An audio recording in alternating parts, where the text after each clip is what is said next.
Pernahkah kamu membayangkan, di masa lalu, untuk menyalakan satu komputer saja, kita butuh satu ruangan penuh? Bukan cuma ruangan, tapi juga daya listrik yang luar biasa besar dan tim teknisi yang siap siaga. Ini bukan cerita fiksi. Ini adalah kenyataan di era awal komputasi, sekitar tahun 1940-an. Saat itu, lahirlah monster bernama ENIAC. Bayangkan ini, beratnya mencapai puluhan ton, ukurannya sebesar lapangan voli, dan butuh ratusan kilometer kabel untuk menghubungkan semua komponennya. ENIAC adalah raksasa yang mengagumkan sekaligus menakutkan. Fungsinya saat itu masih sangat terbatas. ENIAC dirancang untuk melakukan perhitungan balistik yang rumit untuk keperluan militer. Operasi yang bisa dilakukannya pun masih terbilang sederhana jika dibandingkan dengan standar kita hari ini. Setiap kali ingin menjalankan program baru, teknisi harus mengubah konfigurasi kabelnya secara manual. Proses yang memakan waktu dan tenaga luar biasa. Komputer di era ini bukanlah perangkat pribadi. Mereka adalah mesin kolosal yang hanya bisa diakses oleh segelintir orang, pemerintah, militer, dan para ilmuwan di institusi besar. Mereka adalah alat canggih yang sangat mahal dan kompleks. Jauh dari jangkauan masyarakat umum. Namun, di balik segala keterbatasannya, ENIAC dan komputer generasi awal lainnya adalah pionir. Mereka adalah bukti bahwa perhitungan kompleks bisa diotomatisasi oleh mesin. Mereka membuka jalan bagi revolusi yang akan mengubah setiap aspek kehidupan manusia.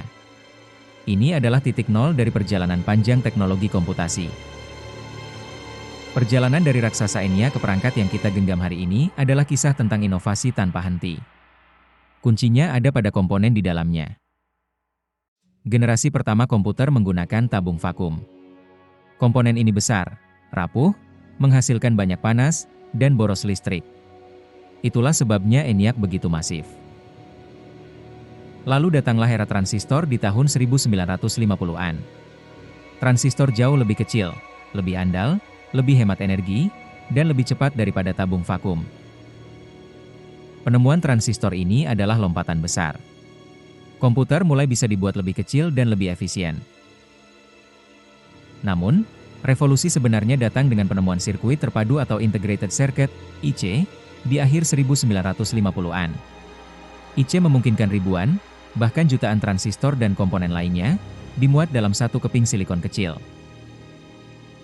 Ini seperti memadatkan seluruh kota ke dalam satu blok bangunan kecil. Ukuran komputer bisa menyusut drastis, sementara kekuatannya justru berlipat ganda. Dari sinilah lahir mini komputer di tahun 1960-an. Ukurannya lebih kecil dari mainframe, bisa muat di satu ruangan, dan harganya lebih terjangkau untuk perusahaan atau universitas. Ini adalah langkah awal demokratisasi komputasi.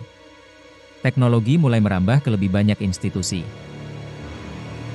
Perjalanan menuju komputer yang bisa dimiliki setiap orang mencapai puncaknya di tahun 1970-an dan 1980-an. Inilah era kelahiran komputer pribadi atau personal komputer, PC. Perusahaan-perusahaan visioner mulai melihat potensi pasar di luar institusi besar. Mereka ingin membawa kekuatan komputasi ke meja kerja, bahkan ke ruang keluarga. Muncullah nama-nama legendaris seperti Apple, Microsoft, dan IBM PC. Mereka merancang komputer yang cukup ringkas untuk diletakkan di atas meja. Harganya pun, meskipun masih mahal di awal, terus menurun seiring waktu. Antarmuka pengguna mulai dibuat lebih ramah, tidak lagi hanya untuk para ahli. Dengan PC, orang bisa melakukan lebih dari sekadar menghitung. Mereka bisa mengetik dokumen, membuat spreadsheet, bermain game sederhana, dan terhubung dengan komputer lain melalui modem. Ini adalah perubahan paradigma yang masif. Komputer bukan lagi mesin misterius di balik pintu tertutup, tapi alat yang bisa digunakan siapa saja untuk meningkatkan produktivitas dan hiburan.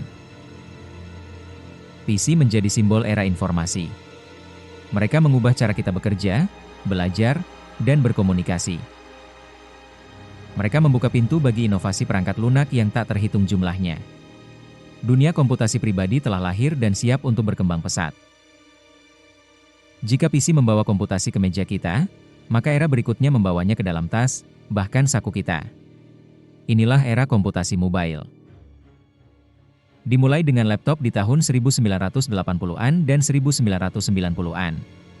Komputer yang bisa dibawa-bawa, memungkinkan kita bekerja atau mengakses informasi di mana saja.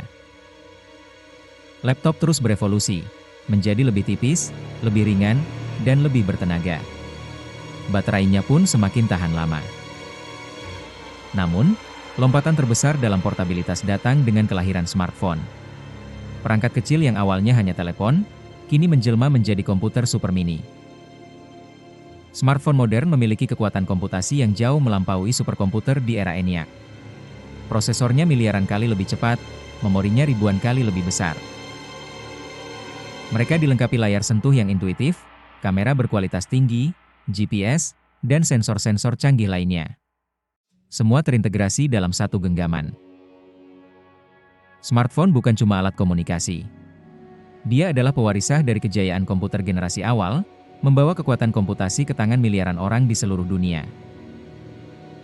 Kita menggunakannya untuk bekerja, belajar, berbelanja, bersosialisasi, hiburan, navigasi, dan ribuan hal lainnya. Smartphone telah menjadi perpanjangan diri kita. Mereka membuktikan bahwa ukuran kecil tidak berarti kekuatan kecil. Justru sebaliknya, miniaturisasi telah membuka kemungkinan yang tak terbatas. Perjalanan evolusi komputasi tidak berhenti pada perangkat di tangan kita. Kini, kita memasuki era komputasi awan, atau cloud computing. Cloud computing memungkinkan kita mengakses sumber daya komputasi yang sangat besar, server, penyimpanan data, perangkat lunak, melalui internet. Artinya, bahkan perangkat kecil seperti smartphone atau tablet bisa menjalankan beban kerja yang sangat berat. Perhitungan kompleks, analisis data besar, rendering grafis, semua bisa dilakukan di cloud. Perangkat kita hanya perlu terhubung ke internet, dan kekuatan komputasi yang luar biasa siap digunakan. Ini seperti memiliki superkomputer pribadi yang ada di mana saja.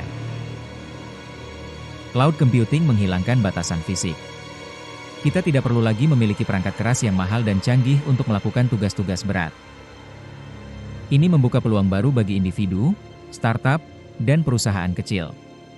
Mereka bisa bersaing dengan perusahaan besar tanpa investasi awal yang masif pada infrastruktur IT. Cloud juga memungkinkan kolaborasi yang lebih mudah dan efisien. Data dan aplikasi bisa diakses dan dibagikan dari mana saja, kapan saja.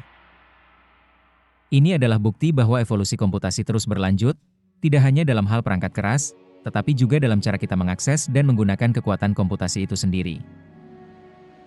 Kisah evolusi komputer ini bukan sekadar sejarah tentang bagaimana perangkat keras mengecil dan menjadi lebih cepat. Ini adalah kisah yang jauh lebih besar. Ini adalah kisah tentang bagaimana teknologi, yang awalnya hanya bisa diakses oleh segelintir elit, kini menjadi alat yang memberdayakan miliaran orang. Ini adalah kisah tentang bagaimana komputasi telah merambah ke setiap sudut kehidupan kita. Dari cara kita bekerja, belajar, berkomunikasi, hingga cara kita bersenang-senang. Dampak komputasi terlihat di mana-mana, di mobil yang kita kendarai, di rumah yang kita tinggali, di sistem kesehatan, di industri hiburan, bahkan di cara kita menanam makanan. Teknologi komputasi telah menjadi fondasi peradaban modern. Dia adalah mesin penggerak inovasi di berbagai bidang. Dari monster raksasa yang butuh ruangan penuh, kini kekuatan komputasi super ada di saku celana kita, dan bahkan meluas ke awan yang tak terbatas. Ini adalah perjalanan yang luar biasa, dan yang terpenting, perjalanan ini belum berakhir. Kita telah melihat bagaimana komputasi berevolusi dari mesin raksasa menjadi perangkat pribadi yang kuat, dan kini meluas ke cloud.